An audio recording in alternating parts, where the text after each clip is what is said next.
नमस्कार। मैं आज आपके साथ सत्यप्रकाश गुप्ता।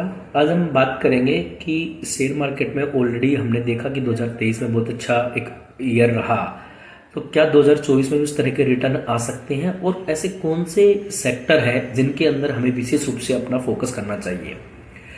एक थ्योरी जो हम रिसेंटली हमने अपने टेलीग्राम चैनल पे मैंने अपने शेयर की कि क्या ऑब्जर्वेशन हम देख रहे हैं, उसके बारे में मैंने बताया।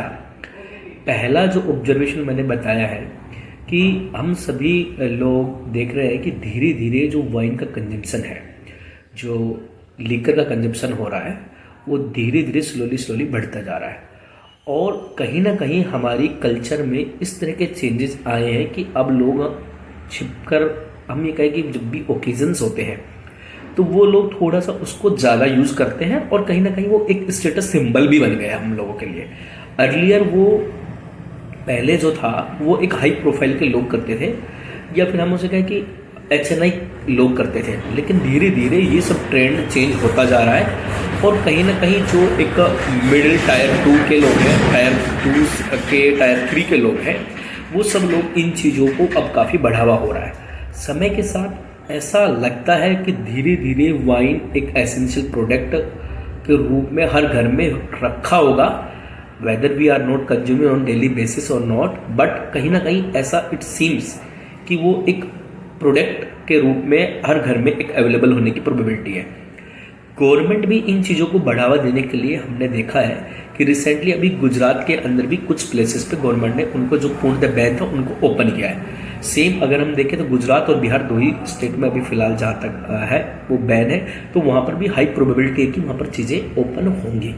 इस वजह से लगता है कि जो आने वाला डिकेड हो सकता है, जैसे जैसे सोशल लाइफ में एक चेंजेस हो रहे हैं और कंपनियां जो इस सेक्टर में है वो अपना जो गाइडेंस दे रही है वो बहुत ही एक अच्छे रूप में दे रही है, और वो हमें सबको यही बता रही है कि इस तरह से कंट्री के अंदर जो ये रीडेवलपमेंट के अंदर ये सोशल रीडेवलपमेंट हो रहा है, उसके अंदर वाइन का कंजप्शन जो पहले 3 to 4% था, अब वो काफ़ी ज़्यादा बढ़ गया है। रिसेंटली हमने देखा एक 16 विनयार्ड करके एक कंपनी है, उन्होंने अपने क्रिसमस के डेटा अपने प्रोवाइड करे।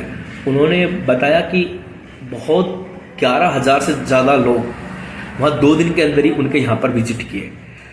समहाउ इसी तरह का और भी कंपनियों का, जैसे कि अपन यूनाइटेड स्पिरिट्स का मैकडोवेल है, उनका देखें, इन सब की जो कमेंट्री है स्लोली बहुत अच्छी आ रही है, जो एक डिकेड के अंदर हमें लगता है कि FMCG के अंदर ये एक अच्छा काम करना चाहिए। हमें उन कंपनियों पर विशेष ध्यान रखना चाहिए जिनका डबल डिजिट ग्रोथ हो रहा है, जो उनका जिनका कंजप्शन डबल डिजिट ग्रोथ के रूप में मतलब 10% से वो बढ़ रही है, उनके ऊपर थोड़ा सा रखना चाहिए। जो बड़ी कंपनियां हैं जिसके अंदर यूनाइटेड स्पिरिट और यूनाइटेड ब्रूरीज है, उनकी थोड़ी सी स्पेस इसमें पेस थोड़ा स्लो है। लेकिन अगर जो इंडिया का यूके के साथ फ्री ट्रेड एग्रीमेंट की जो नेगोशिएशन चल रही है, अगर इस तरह का नेगोशिएशन होता है तो यूनाइटेड स्पिरिट डेफिनेटली एक बेनिफिशरी इस चीज़ के अंदर होगा। पहला सेक्टर तो हुआ इस तरह का। एक दूसरा अभी मैं देख रहा हूँ रिसेंटली कि रेलवे के अंदर हम बहुत सारे स्टॉक्स को देख रहे हैं जो हाई वैल्यूशन पर ट्रेड कर रहे हैं, और कहीं ना कहीं हम रिटेल इन्वेस्टर उन जो छोटे छोटे जो शेयर हैं जिनके प्राइस में वैल्यू कम है, हम उन लोगों उनको चेस कर रहे हैं, जबकि उनका वैल्यूएशन काफ़ी हाई हो चुका है। हमें ये देखना चाहिए जो कैपेक्स होता है वो साल में नहीं, डिकेड में एक बार होता है। 10 साल के अंदर कभी भी एक बार ही इस तरह के कैपेक्स के इवेंट होते हैं, जो कि हर साल होना बहुत डिफिकल्ट है किसी भी गवर्नमेंट के लिए। अगर इस तरह का कैपेक्स होता है, डेफिनेटली जो कंपनी इस कैपेक्स के अंदर बेनिफिशियरी है उनको तो निश्चित रूप से अभी लाभ प्राप्त हो ही रहा है।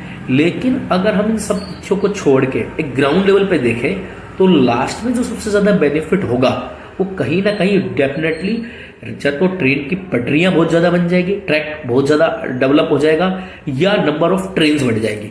तो so at the end of the day जो सबसे ज़्यादा अगर किसी कंपनी को इसका बेनिफिशियरी होगा तो वो एक IRCTC है, जो एक टिकटिंग बेस का सर्विस प्रोवाइडर है।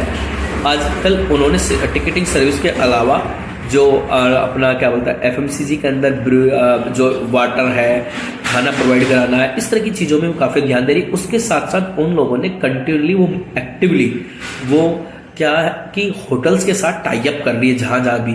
उसके साथ साथ हमने देखा बहुत रिसेंटली 1-2 साल के अंदर उन्होंने बहुत सारी तीर्थ यात्राओं का भी पैकेज लॉन्च किया है। तो जो लोग समय नहीं दे सकते हैं पेरेंट्स के साथ, अपने एल्डर्स के साथ, और तो वो उनको साथ बहुत ही अच्छी सुविधा का एक वो है। तो इस तरह से काफ़ी सारी जो सुविधाएं जो बढ़ रही हैं, उसका लास्ट जो बेनिफिशरी जो मुझे लगता है कि वो आईआरसीटीसी होना चाहिए, और आईआरसीटीसी में एक अच्छी तेजी की हम संभावना देख सकते हैं।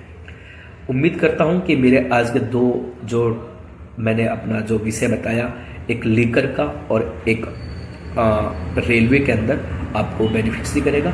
इसी के साथ धन्यवाद।